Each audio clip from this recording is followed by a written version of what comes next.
샬롬, 유 선생의 구속사 천국열차, 유도순 목사님의 신구약 성경 파노라마를 낭독하는 시간입니다. 지금은 이사야 파노라마 17장 18장입니다. 다메섹, 에브라임, 아수르, 구스에 대한 경고. 요절은 17장 10절. 이는 너가 자기의 구원의 하나님을 잊어버리며 자기의 능력의 반석을 마음에 두지 않은 까닭이라. 17장의 중심점은 다메섹, 아람에 관한 경고에 있습니다. 17장 1절. 그런데 내용을 관찰해보면 에브라임 3절, 즉 북왕국 이스라엘이 함께 언급이 되어 있습니다. 왜냐하면 이 두 나라가 연합하여 남왕국 유다를 공격했기 때문입니다. 7장 1절. 그리고 18장에서는 구스, 즉 에디오피아에 대해서 말씀하면서 아수르의 멸망을 산들 위에 기호를 세우거든 하고 18장 3절 표적이 될 것으로 말씀합니다. 왜냐하면 당시는 아수르가 패권국으로 지배하던 시대였기 때문입니다. 이런 열방 때 여호와께서 내게 이르시되 내가 나의 처소에서 종용이 감찰함이 죄인은 일광 같고 하십니다. 18장 4절. 태양처럼 감찰하시는 하나님께서 이들 나라들을 어떻게 주관하실 것인가? 이를 두 단원으로 나누어 상고하겠습니다. 첫째 단원 17장 1절에서 11절. 능력의 반석을 마음에 두지 않은 까닭. 둘째 단은 17장 12절에서 18장 7절. 산들 위에 기호를 세우거든 보아라. 첫째 단은 17장 1절에서 11절. 능력의 반석을 마음에 두지 않은 까닭. 다메섹에 관한 경고라. 보라, 다메섹이 장차 성읍 모양을 이루지 못하고 무너진 무더기가 될 것이라. 1절 1. 첫째 단은 즉 17장은 다메섹 아람에 관한 경고라 하고 1절 시작이 되는데 내용에 들어가서는 에브라임, 북이스라엘에 대한 심판 경고가 함께 나옵니다. 기억, 다메섹의 성읍들이 버림을 당하여 무너진 무더기가 되고 양무리를 치는 곳이 되리라 합니다. 1절 2절. 다메섹은 아람의 수도입니다. 어찌하여 심판을 당하게 되는가? 그 원인이 니은 에브라임의 요새와 다메섹 나라와 아람의 남은 백성이 멸절하여 이스라엘의 자손의 영광같이 되리라 하고 3절 에브라임과 다메섹이 함께 망하게 될 것이라는 데서 드러납니다. 즉 그들이 연합하여 다윗의 위가 있는 유다를 대적했기 때문입니다. 7장 1절 2절 2. 그날에 야곱의 영광이 쇠하고 그 살찐 몸이 파리하리니 합니다. 4절 야곱의 영광이란 아브라함, 이삭, 야곱에게 너의 자손이 하늘의 별과 같으리라 하신 번성함을 가리키는데 인체에 비하면 병들어 죽게 된 사람같이 되고 곡식에 비하면 이삭을 주운 것 같으리라. 5절 그러나 오히려 주울 것이 나무리니 무성한 나무의 가장 먼 가지에 4, 5개가 남음 같으리라 하고 6절 소수만이 남게 되리라는 것입니다. 3. 어찌하여 바다 모래같이 번성했던 야곱의 영광이 이처럼 파리하게 되는가? 이는 너가 자기의 구원의 하나님을 잊어버리며 자기의 능력의 반석을 마음에 두지 않은 까닭이라 하십니다. 10절 앞에서도 누누이 말씀드렸습니다만 저들이 잊어버린 구원의 하나님 능력의 반석이란 결국 메시아 언약을 망각했음을 의미합니다. 8절 보십시오. 자기 손으로 만든 단, 자기 손가락으로 지은 아세라나 태양상이라고 말씀합니다. 메시아 언약을 잊어버리지 않냐고 마음에 두었다면 이처럼 우상을 만들고 섬겼겠는가? 4절에서 11절에는 그 날에라는 말이 3번 나오는데 4절, 7절, 9절 이를 요약을 하면 기억 그 날에 야곱의 영광이 쇠하여 높은 가지 꼭대기에 실과 2, 3개가 남음 같겠고 4절에서 6절 니은 그 날에 그 경관 성읍들이 황폐하게 되면 구원의 하나님을 잊어버리며 능력의 반석을 마음에 두지 않은 까닭이요. 7절에서 10절 디귿 그 날에 사람이 자기를 지으신 자를 쳐다보겠으며 그 눈이 이스라엘의 거룩하신 자를 바라보리라 하고 7절 8절 징벌을 당한 후에 우상을 버리고 하나님께로 돌아오게 되리라는 말씀입니다. 둘째 단은 17장 12절에서 18장 7절 산들 위에 기호를 세우거든 보아라. 세상의 모든 거민 지상에 거하는 너희여 산들 위에 기호를 세우거든 너희는 보고 나팔을 불거든 너희는 들을지니라. 18장 3절 1. 본단은 17장 12절에서 18장 7절까지의 중심점은 산들 위에 기호를 세우거든 한 18장 3절 기호에 있습니다. 산들 위에 기호를 세운다는 것은 모든 사람들이 바라보게 하기 위해서인데 모세가 아말렉과의 싸움에서 승리한 후에 단을 쌓고 그 이름을 여호와 니시 깃발이라 함과 같이 출애굽기 17장 15절 승리를 나타내는 기호입니다. 세상의 모든 거민 지상에 거하는 너희여 산들 위에 기호를 세우거든 너희는 보고 나팔을 불거든 너희는 들을지니라 하십니다.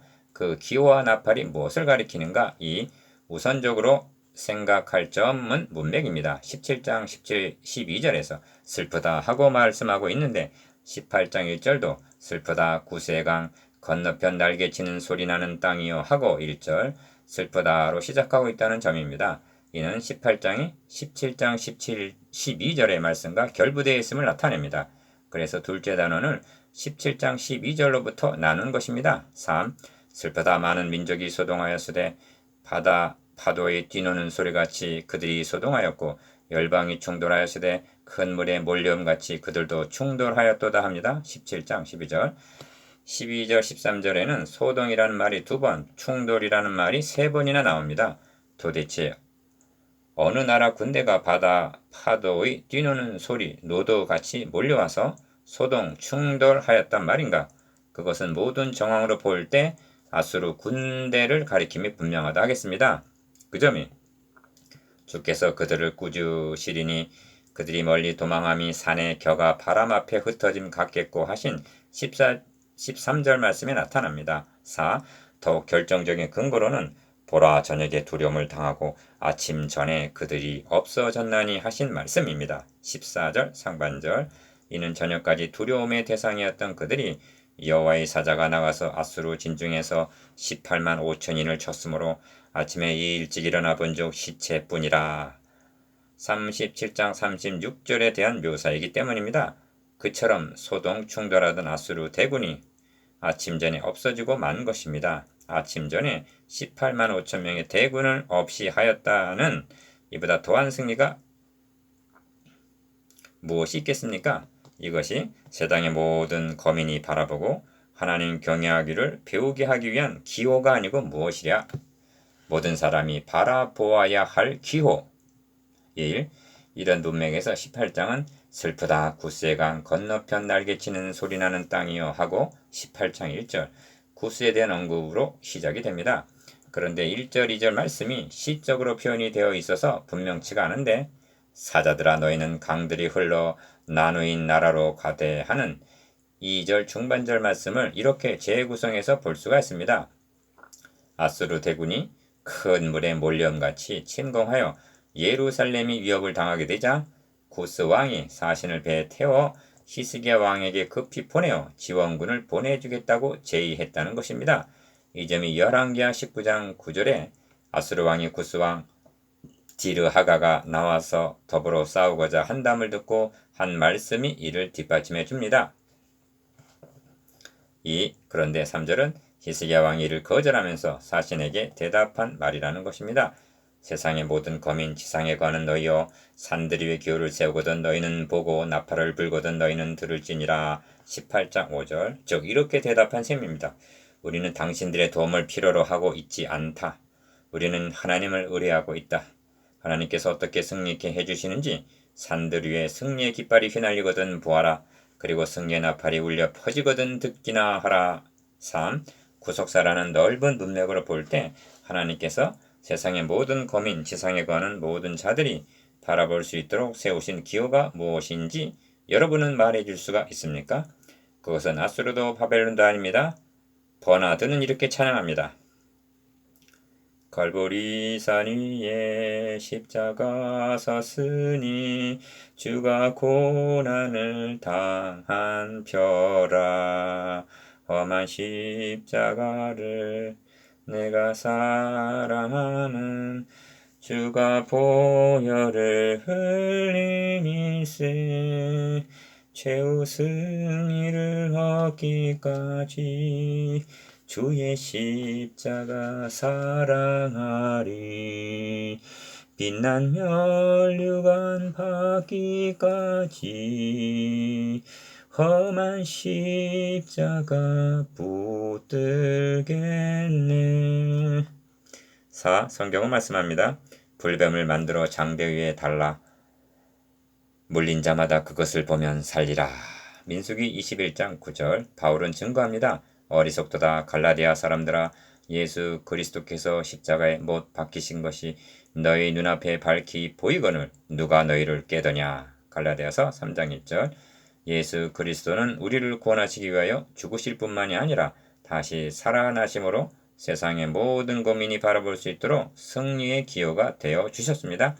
이제 지상의 모든 자들이 들을 수 있도록 불어야 할 나팔은 복음의 나팔입니다. 나팔을 불거든 들으라. 1. 여호와께서 내게 이르시되 내가 나의 처소에서 종영이 감찰함이 죄는 일광 같고 하십니다. 4절 상반절 하나님은 마치 말없이 온 누리를 비추고 있는 일광과 같다고 하십니다.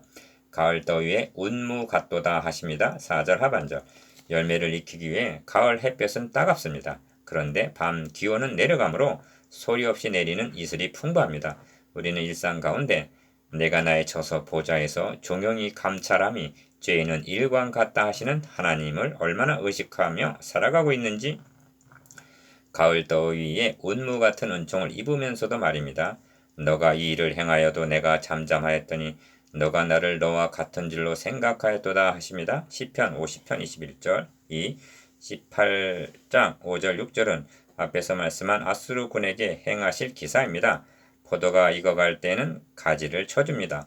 그와 같이 아수르 군을 쳐서 산의 독수들에게와 땅의 들짐승들에게 끼쳐 주리니 합니다. 6절 이 점을 계시록에서는 공중에 나는 모든 새를 향하여 큰 음성으로 외쳐 가로되 와서 하나님의 큰 잔치에 모여라 하는 것입니다. 계시록 19장 17절 나의 처소에서 종영이 감찰하시는 하나님은 어미하신 재판장이십니다. 3. 18장은 그때 여호와께서 드릴 예물을 가지고 만군의 여호와의 이름을 두신 곳 시온산에 이르리라 하고 마치고 있습니다. 7절 이는 어린 양을 시온산으로 보낼지니라 한 16장 1절의 말씀과 상통하고 있습니다.